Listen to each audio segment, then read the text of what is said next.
presentation for Crowdcast, and vote on questions you like, and I'll definitely try to take on as many questions as possible. And we'll try to get through this in about 30 to 45 minutes. So, maybe some of you are tired, looking to get some to bed early after a late night for New Year's, so we'll make this as compact as possible.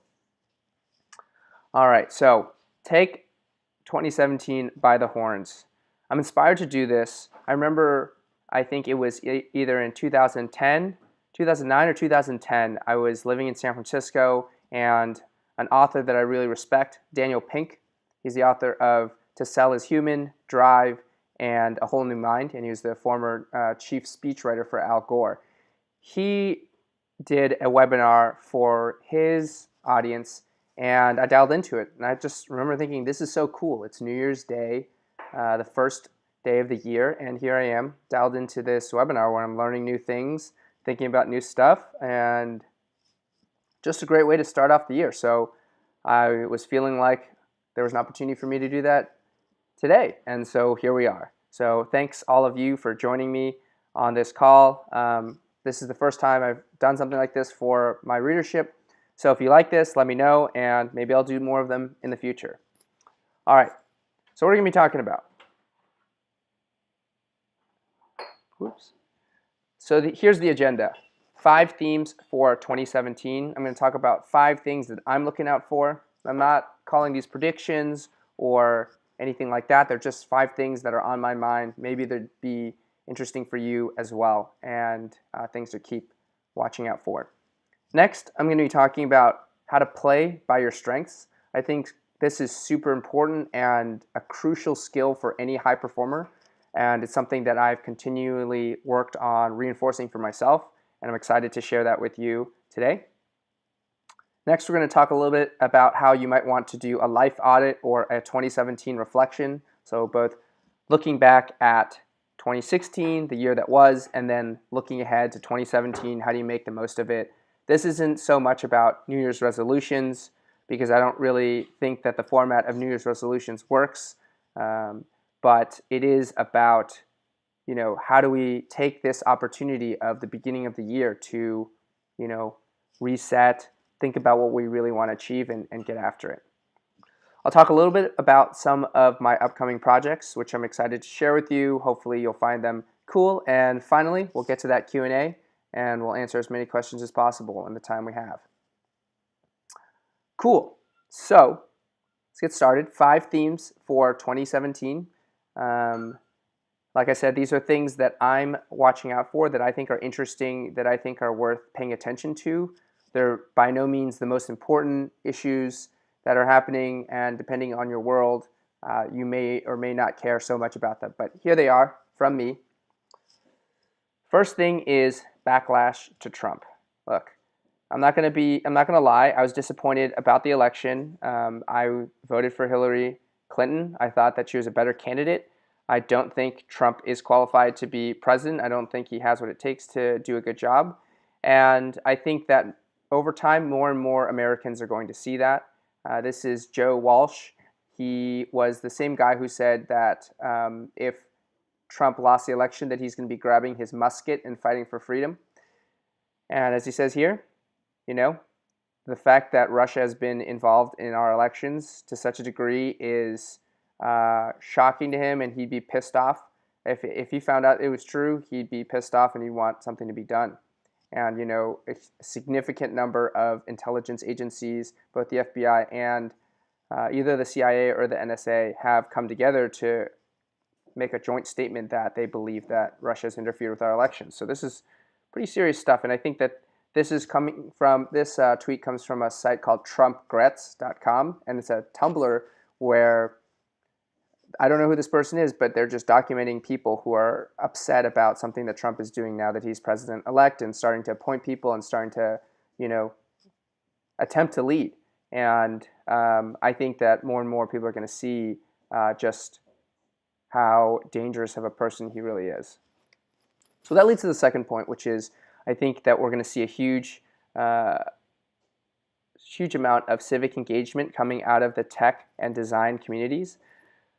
This is a site that was launched just a week or two after the election, and it's about calling your Congress reps, call your reps. I think it's callyourrep.co.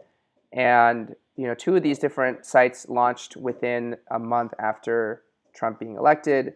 There are other sites out there that are doing interesting work, and I am looking forward to seeing more of that kind of response. The American Institute for Graphic Artists is thinking about how they can get the design community more involved in civic engagement, and I think that this is a recognition that they're being involved in our civic life through politics, through nonprofit work, through other types of involvement is important, and business as usual is not what we can afford to operate under. So number 3 is, I think there's going to be a really interesting developments in voice-driven interfaces. This is the Amazon Echo. A friend gave this to me recently. That's actually a picture of it from my own bookshelf. And, I was not sure that this was going to be really valuable for me, but once you get it, the device is pretty good. Like you're able to play music, you're able to get the weather, and there's just a lot of interesting things that you can explore once you're talking to your computer or talking to this computer that is connected to the internet. Obviously, you can buy things, so Amazon really likes that. The buying interface still has a lot left to be desired, but it's a start. There's also Google Home, which is Google's own offering in this, and I think the Echo is still a little bit ahead, but there's going to be a lot of work here. And honestly, I'm a little disappointed at Apple. I think they've kind of fallen asleep at the wheel here with Siri. I hope that they've got some good folks working on the next phases of that, because I feel like Siri came out, it was really interesting, people were excited about it, and then it kind of went away, went into the background, and there's so much more that Siri could be doing. Because when you think about it, all of these companies are competing to be the closest thing to the customer, because when you are the closest thing to the customer, you win. So, first, the newspapers were powerful because you got one every single day, and so you could guarantee distribution, you guarantee people were going to look at what you were doing. The internet, home pages, right? Everyone was fighting to be someone's home page because that was the first place they went. Email is a huge place because everyone checks their email all the time, so you're close to the customer. Mobile phones, in your pocket. You don't even have to be at a computer, and you could be getting information sent to you.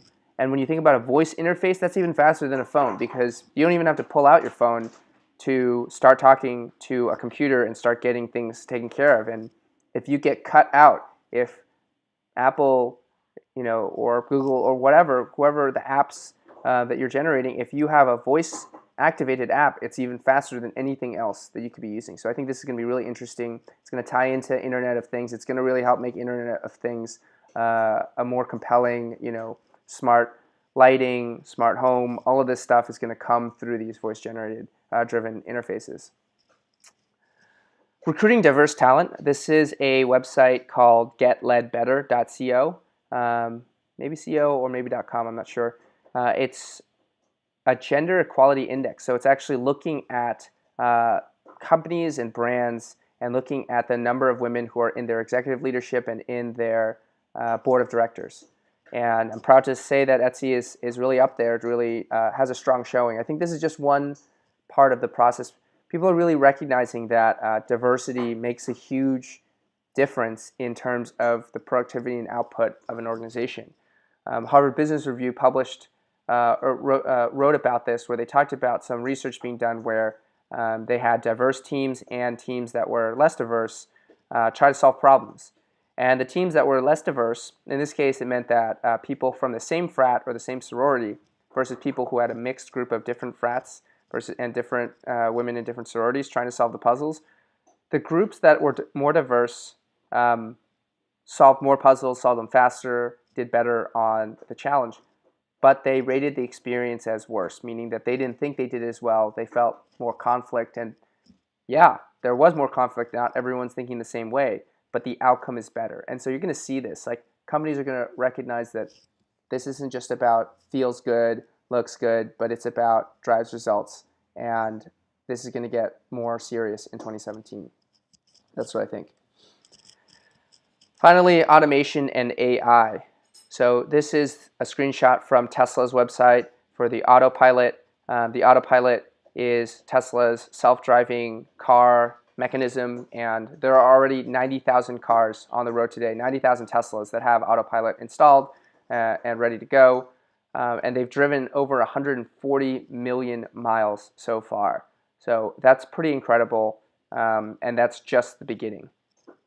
And related to this is automation. Automation both from robotics and manufacturing and warehouses and warehouse jobs.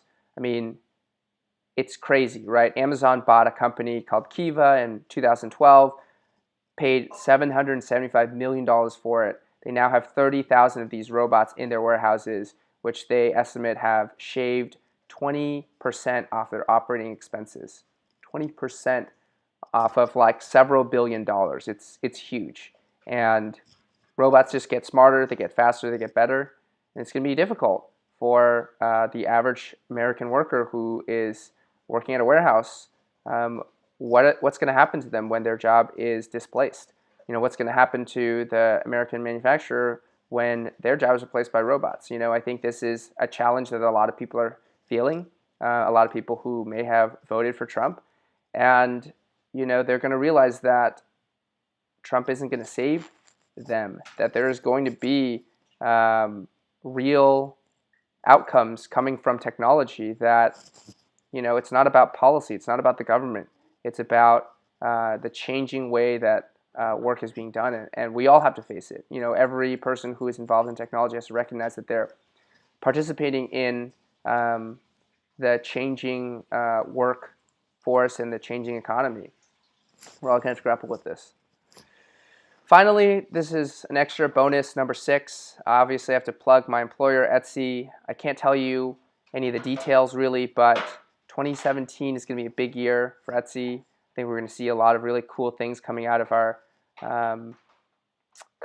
site, coming out of our products, and I'm super bullish. So really psyched to be able to get some of those work on some of those things and get some of those things out to the world in 2017. All right, so that was the themes. Let's talk about play to your strengths. Let's see how we're doing on time. Doing pretty good. Play to your strengths. So I wrote this blog post actually a year ago, possibly even 2 years ago. This is January 15th. I think this was a year ago. And I was saying how one of the things I was trying to focus on was playing to my strengths. You know, I think there's a couple parts to this. One, there's a tendency to want to focus on our weaknesses. It's natural. You look at the report card, you see A, B, C. Well, you really want to know what's going on with that C, and maybe to some degree the B. But maybe there's an argument for that when you're trying to learn, when you're in elementary school, middle school, maybe even high school, right? It's important for you to be able to do well and be able to write and do math at a certain level to be successful in life. But at a certain point, you're no longer focusing on the things you're not good at. There's way more things in the world that you're not good at than you're good at, right? You know, I'm not good at setting up databases, right? I'm not good at surfing. I'm not good at doing magic tricks. I'm not good at, you know, putting together org charts or, you know, breaking down a computer and installing new hard drives, right? There's so many things that you could possibly do that you're not good at. You have to spend the time focusing on what you're good at. And I'm not just talking about skills, but I'm talking about your tendencies, like what kinds of, like, one of my strengths is in communication. That's why I'm talking to you right now. That's why you probably read my blog. And I'm going to be able to grow more in my areas of strength than I am. I'm never going to be a world-class accountant. You know, let's put it that way. I'm never going to be a world-class programmer. I might be able to learn how to program a little bit, might be able to do my taxes, but I'm never going to be world-class at that. But I hope someday to be a world-class speaker, to be a world-class writer, and I think those things are in my grasp because they're strengths for me. They're things that I enjoy doing, I like doing, I'm already good at, and I'm motivated to work to get better at. And hopefully that's something that you're able to identify for yourself and think about for yourself as you move into 2017 and beyond. To really drive this point home, I've got three sort of case studies here, right? These three people, very different fields: Steve Jobs, Steph Curry, and Adele, right? Steve Jobs, not the world's greatest programmer, not the world's greatest designer, not the world's greatest hardware person. Wasn't really good at any of those, to be honest. He had some knowledge, but he had incredibly good taste. He had a really strong ability to negotiate and to convince people, persuade people to work with him, and he had vision, and he used those strengths, and he just drove at those strengths repeatedly, again and again, to achieve great things. Steph Curry, right? Obviously, two-time MVP, considered already. He's only like 28, one of the greatest NBA shooters of all time. But when there was a NBA scout who sent a report up to an NBA head coach at one point when they were reviewing him for the draft, and the notes weren't that pretty, right? Steph Curry is average athleticism, average height, average wingspan, relies too much on the outside shot, they were just concerned about his decision making on the court. These are things. Yeah, can he get any taller? No. I mean, he could have bulked up. He could have tried to be better, and instead of just focusing so much on his 3-point shot. But you know what he did? He made his 3-point shot even better. He broke the NBA record for most number of 3-pointers made 3 times. He set the record, then he broke his own record 2 more times. And that's what makes him such a great basketball player, not because he fixed his ability to drive and go for layups, go for dunks. Probably one of the most embarrassing moments of his career is when he went for a layup and got blocked by LeBron.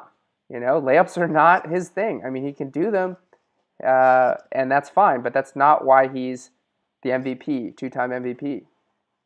And finally, Adele, right?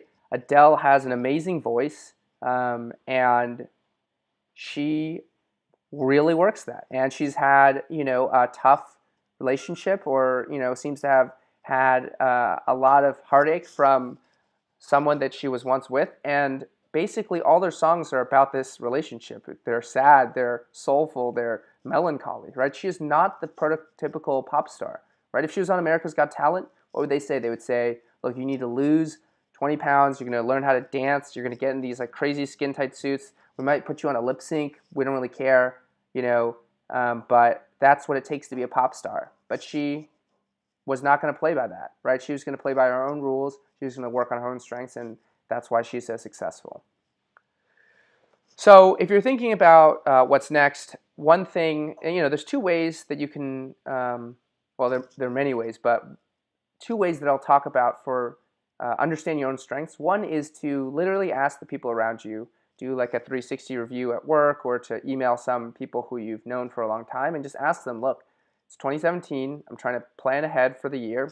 I listened to this webinar from this guy, Jason Chen. Maybe you've heard of him, maybe not. But he talks about strengths, and he recommended I reach out to some of the people who are close to me, who know me, and tell me about what I'm good at. What do you find that I do well in, that you value, and listen, right? And reach out to a bunch of people and send an email like that, and you'll get responses. People will respond to you, and it's a powerful exercise. The other thing I recommend is this book, Strengths-Based Leadership. It's by It's from the Gallup organization, which has been around for 85 years. They do more than polling. They do a lot of organizational consulting. And this guy, Don Clifton, he's considered one of the early forerunners of positive psychology, which maybe you've heard of. And they have an assessment. It takes about 30 minutes, and it kind of helps you identify some of your tendencies, what they call your talents, themes, behaviors, attitudes that you go back to again and again. And I'm having my whole team at Etsy do this. We're going to go through and look at how our strengths work together as a team. So I really believe in this. It's 15, $20, totally worth it. All right, so finally, let's talk about a 2017, well, not finally, but let's talk about a 2017 reflection. I literally just went through this today myself with two other folks. So, that's a little picture of our working desk with books and paper. And so, this is something that I take seriously. I've done some version of this for probably the last 5 years. And I think it's a really powerful thing to do, to use the New Year's energy to reflect and to look ahead. So how does this work? Because we ended up talking about it, took probably like 5 hours, but you could probably do this maybe in 2-ish hours if you really spend the time. Maybe break it up to 1 hour increments if you want. Do it tomorrow if you have the day off, or do it next weekend. But here's how it works. So part one is looking back at 2016. You want to think about what are the highlights, right? If someone was to make a highlight reel of your year, what were you proud of? What did you accomplish? What brought you joy? What was meaningful to you, right? This is an opportunity to think about all the things that went right in 2016. There's been a lot of like, oh, worst year ever, but there were probably a lot of good things that happened to you that you made happen in 2016, and you should appreciate them, and you should not forget them. So easily, sometimes for people who are really high achieving, you do something, it's over, you move on, you're thinking about the next thing. But you got to go back and look at those things you did in the past and be like, yeah, hell yeah, I did that, right? Or I was part of that. So do a highlight reel, then do the lowlights, right? What sucked? What was painful? What was sad? What was frustrating? What didn't go well? It's important to acknowledge that. If something bad happened to you, don't brush it under the rug. Like, acknowledge, like, yeah, this came up, this sucked, or I was upset, or I was mad that this happened, and own that, right? There's no point in sort of pretending like it didn't happen. It happened. It's not the end of the world. You're moving on, but acknowledge it. Then think about the things that you learned. Right? What did you learn? And I like to think about lessons in 3 categories. There's things that you learn about yourself, things that you learn about other people, and things that you learn about the world at large, right? So things that I learned about myself, for me personally, were like, I'm actually more of a planner than I thought I was, or I've become more of a planner. I used to be a real fly by the seat of your pants kind of guy, and sometimes I still am. This webinar came together under pretty short notice, but I was really happy to do it. But there are other things that I've really started to become a better planner and enjoy the planning process. That's something I've learned about myself. Something I've learned about other people is that design really can transform the way people perceive things. I've always known that, but I saw that in action, right? I saw that on my own projects. I saw that on things that I worked on, that other people worked on. You see the difference that design makes on the experience people have. And finally, the world, right? I think about sort of broadly speaking, when you have a person who does not respect the rules, does not respect tradition, does not respect decorum, that is a insanely powerful and dangerous, thing, way to be. And, obviously some of the people we respect the most in the world were innovators, disruptors, didn't follow the rules, but, it can also be a dangerous thing in the wrong hands. So, those are some of those lessons. And finally, you name a theme. You name a theme for the year. My theme was laying down roots. So that was my theme for the year. So after you do this reflection and you look back, then you go and you do a life audit and you look at where are you at right now. And what's interesting is if you do this over time and you kind of track your results, you'll start to see patterns. So you'll be able to see how things have changed over time. But, 1 to 5, health and fitness, this is like diet, sleep, physical activity, friendship and community, love and relationships, family, creativity, fun, growth. This is like, How are you expressing yourself? How are you enjoying yourself? How are you, expanding yourself? Your career, how is that going? How are you feeling about your money and your finances? And finally, your well-being and your emotional health. And I think that these categories, when you rate them, you start to see, if anything is below, say, a 4, if it's a 3 or a 2, you really want to ask yourself what's going on and what might I be able to do to address this? And, what's working with the 4s and the 5s and how can I maintain that?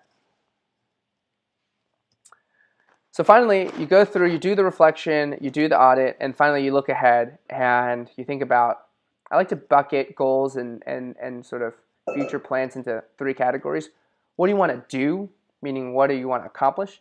What do you want to be? So what do you want to, what kind of values do you want to embody? What kind of person do you want to become?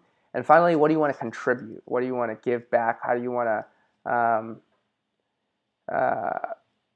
offer to the world in 2017. So take some time, write those things down, and then you think about what kinds of actions, habits, and mindsets are you going to need to initiate or to stop or to continue to reach those goals, right? So you start with the goals, and then you work backwards and you say, well, what do I need to do to back up those goals, right? And I think it's important to pick maybe like the top 5 goals and try to figure out what things you need to start doing and what things you need to stop doing. What do you need to give up in order to do this? So for instance, one of the things I'm planning to start doing is I'm planning to start waking up a little bit earlier and working before I go into the office for my day job. And so that's something I need to start doing. Something I need to stop doing is saying yes to everything. Like I'm a kind of person who really wants to make sure that everyone's happy, and I'm going to have to start saying no to people. I'm going to have to start saying, sorry, don't have time for that, can't do that, can't help you.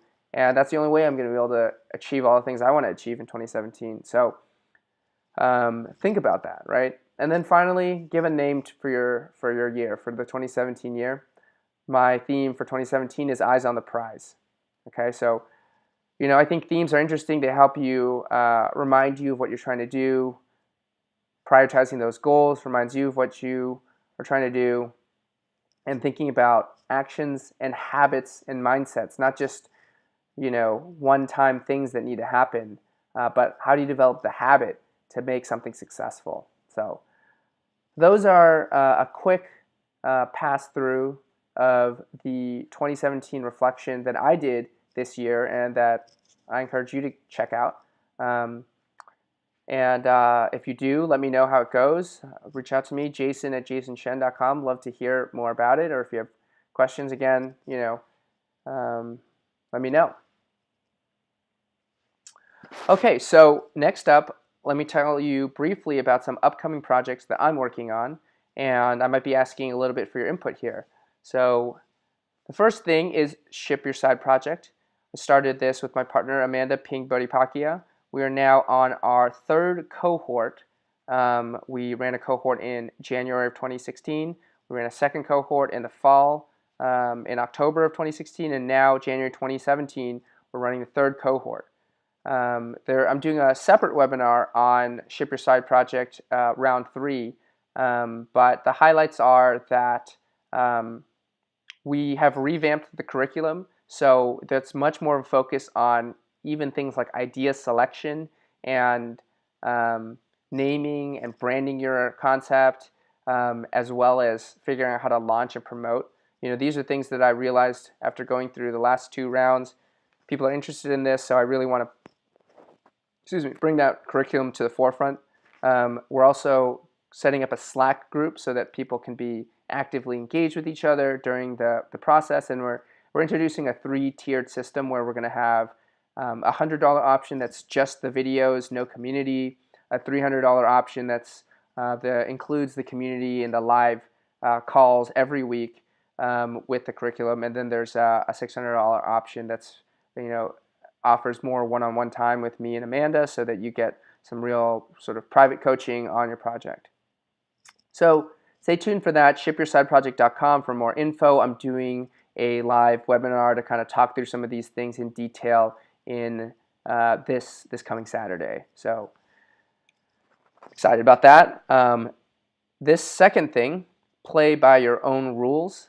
This is a compilation of the last 3 years of writing, basically from the fall of 2013 to the to the end of 2016. So a little more than 3 years. And this is covering, my writing about startups, about product management, about, psychology, interviews with researchers who, the guy who pioneered the 10,000 hour rule.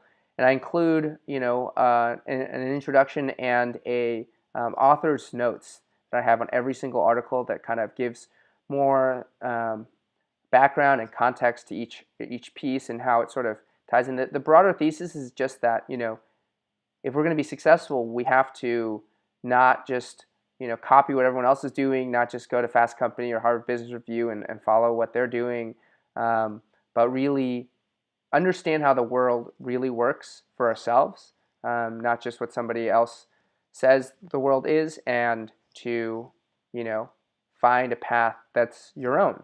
And I share some personal stories in the book, and so I hope you if you're interested. I am looking for early readers, so I would like to send you basically a final draft of the book, and I'd like to get some feedback from you before I put it out there. You get the copy for free. So let me know if you're interested. You can either email me or just leave a comment in the chat, and I'll reach out to you. We'll make sure it happens. But I'm excited about this. The last thing is I'm going to be doing my second round of the Asian American Man study. So I started this in the fall of 2016 or 2015, excuse me, and I wrote up the 2016 the results last year.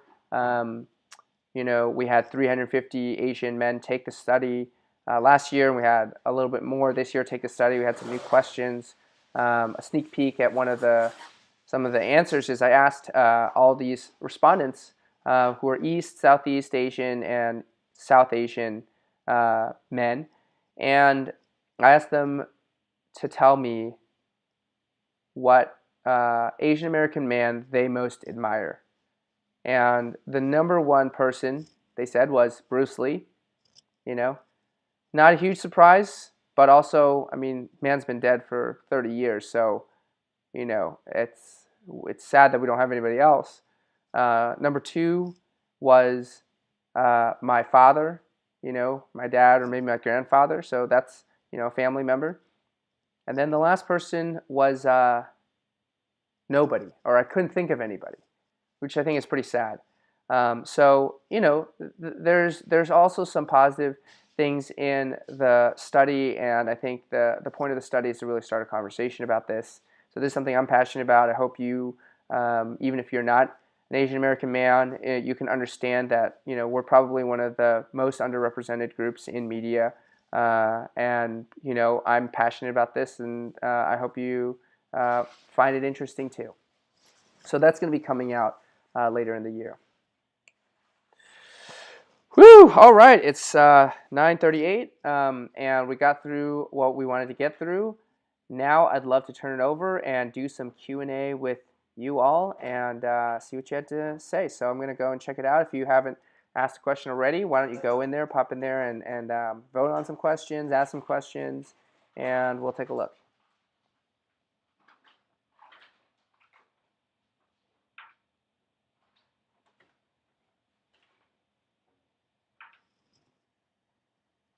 I'm going to try to shut off this screen share.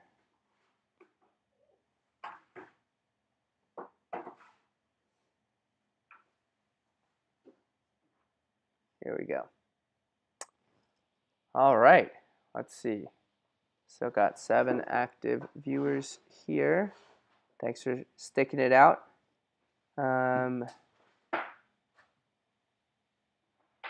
All right. So Avi has this question. He has 2 votes here. What tips do you have on how you make sure you stick to your goals? So, how to stick to your goals. We could do a whole 3-hour session on this. I think couple things, right? One is you can't have too many goals. If you have too many goals, studies show that people struggle to maintain sort of active willpower on multiple things. So, for instance, um, and it becomes more difficult, like when you are trying to stick to a diet or when you want to quit smoking.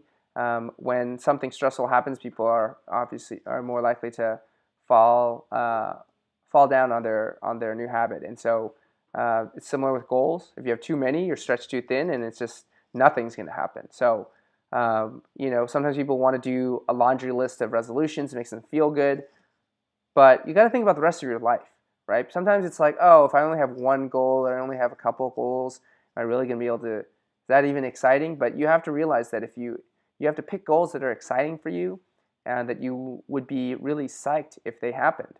Um, and then you have to think about the habits that you're going to have to develop, right? If you want to have six-pack abs, you're going to have to get in the habit of cutting back on alcohol, cutting back on processed food, eating cleaner, drinking more water, and getting in the gym a lot. But the diet is really what's going to get you when it comes to six-pack abs, for instance, right? Or if you want to do more writing, you're going to have to, like me, wake up earlier to make that happen, or find a rhythm and a routine where that's going to be happening for you. Because if you don't have a rhythm or a place for it, it's just not going to happen.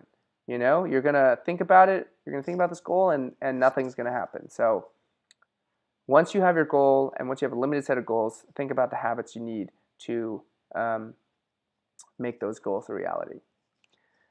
Cool. Number two, how do you identify your strengths? So I talked a little bit about this in the